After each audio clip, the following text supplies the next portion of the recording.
പാകിസ്ഥാന്റെ പിടിയിലായിരുന്ന BSF ജവാനെ മോചിപ്പിച്ചു. ജവാനെ Pak Rangers കസ്റ്റഡിയിലെടുത്തത് പഞ്ചാബ് അതിർത്തിയിൽ വെച്ച് ഏപ്രിൽ 23-ന്.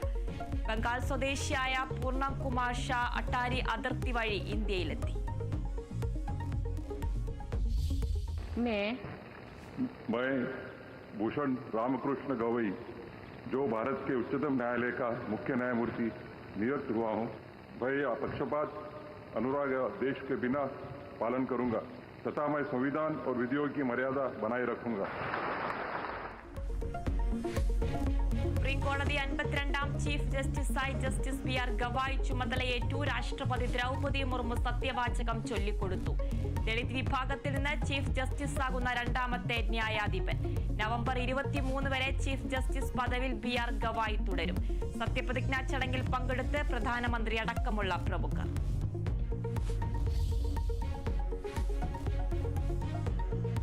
പഞ്ചിയൂർ കോടതിയിൽ ജൂനിയർ അഭിഭാഷകയെ മർദ്ദിച്ച സംഭവത്തിൽ കൂടുതൽ വെളിപ്പെടുത്തൽ. ഗർഭിണിയായ സമയത്തും സീനിയർ അഭിഭാഷകൻ മർദ്ദിച്ചെന്ന് അഭിഭാഷക ഷാമിലി.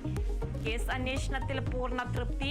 പ്രതിയെ ഉടൻ പിടികൂടണമെന്നാണ് പ്രതീക്ഷയെന്ന് അഭിഭാഷക. ബെയിലിൻദാസിനെതിരെ ഷാമിലി ബാർ കൗൺസിലിൽ പരാതി നൽകി.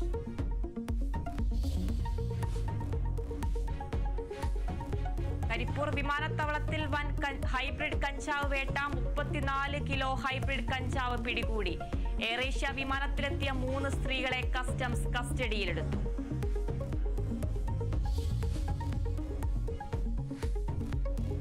പത്തനംതിട്ട ബെഫ്കോ ഗോഡൌണിലെ തീപിടുത്തം. 10 കോടിയുടെ നഷ്ടം കണക്കാക്കുന്നതായി ബെഫ്കോ CMD ഹർഷി അട്ടല്ലൂരി.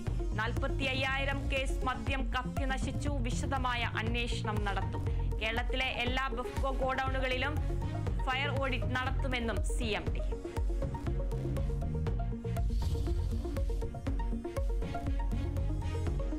കൊച്ചി കടവന്ത്രയിൽ റെയിൽവേ കാറ്ററിംഗ് സെന്ററിൽ നിന്ന് പഴകിയ ഭക്ഷണം പിടികൂടിയത് വന്ദേ ഭാരത് അടക്കം ട്രെയിനുകളിൽ വിതരണം ചെയ്യാനുള്ള ഭക്ഷണം.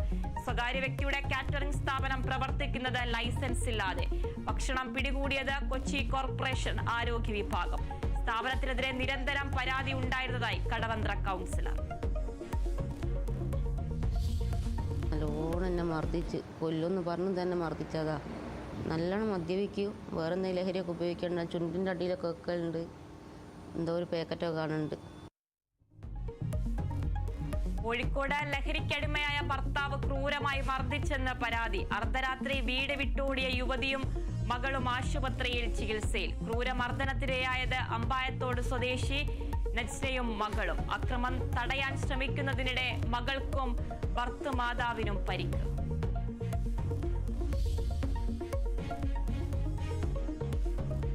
കാസർകോട് അപകട ഭീഷണി ഉയർത്തി മട്ടലായിക്കുന്നും വീരമലക്കുന്നും. ദേശീയപാത നിർമ്മാണത്തിനായി വലിയ തോതിൽ മണ്ണിടിച്ചത് അപകട ഭീഷണിയായി.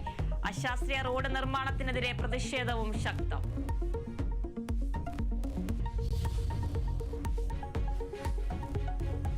കാനഡയിൽ മന്ത്രിസഭ രൂപീകരിച്ച് മാർക്ക് കാർണി. 28 മന്ത്രിമാരിൽ 24 പേർ പുതുമുഖങ്ങൾ. ഇന്ത്യൻ വംശജയായ അനിത ആനന്ദ് പുതിയ വിദേശകാര്യമന്ത്രി. മനീന്ദർ സിംഗ് സന്ധു അന്താരാഷ്ട്ര വ്യാപാര മന്ത്രി. ആദ്യ മന്ത്രിസഭാ യോഗം ഇന്ന്.